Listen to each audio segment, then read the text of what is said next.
वक्त हम मकाम जिरज़ाना में, सामने जो मस्जिद आपको नज़र आ रही है हम आपको अंदर से दिखाएंगे। ये मस्जिद जिरज़ाना है। इस वक्त मस्जिद ज़्यादा है, हर तरफ शोर है। यहाँ हुज्जाज किराम आते हैं और एहराम बांधकर यहाँ से उम्रा करते हैं।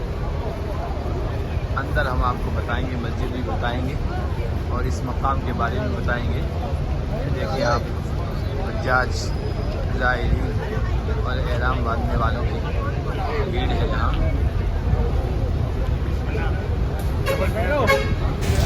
रश देखिए आप मकाम जिरज़ाना में।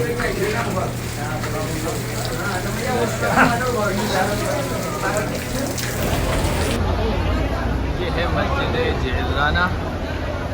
इधर लेडीज़ के लिए है, औरतों के लिए है। देखिए बस भीड़ देखिए आप, रश देखिए, भीड़ देखिए।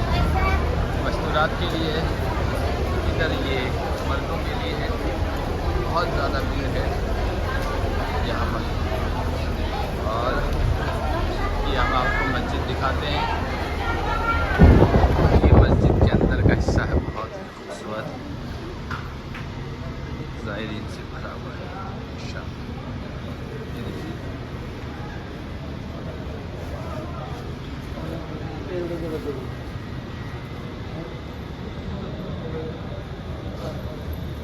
इस वक्त हम मस्जिद जिरज़ाना में हैं। जिरज़ाना यहाँ एक कस्बे का नाम है, उसकी निस्बत से इस मस्जिद का नाम मस्जिद जिरज़ाना हो गया। और असल तो नबी पाक सल्लल्लाहु अलैहि वसल्लम ने यहाँ क़याम फरमाया था, यहाँ रुके थे और यहाँ एक चश्मा था, उससे गुस्ल फरमाया था। यहाँ जंग हुनैन हुई थी इधर, और उससे वापसी के मौके पर आपने यहाँ क़याम फरमाया था। माल गनीमत उसमें बहुत मिला था, उसको तकसीम किया था। और उसके बाद आपने यहाँ से इहराम बांधकर उम्रा किया। हुज़ूर सल्लल्लाहु अलैहि वसल्लम ने 4 उम्रे किए हैं, उनमें से एक उम्रा यहाँ से जिरज़ाना से किया। इस कस्बे गाँव का नाम जिरज़ाना। यहाँ अल्लाह के नबी वसल्लम ने फरमाया था वो चश्मा नहीं होगा यहाँ, इस वजह से लोग यहाँ आते हैं और उम्रा करते हैं। आज हमारा ग्रुप भी इधर आया है और सब ने यहाँ से एहराम बांधा है जी, उम्रा की नीयत की।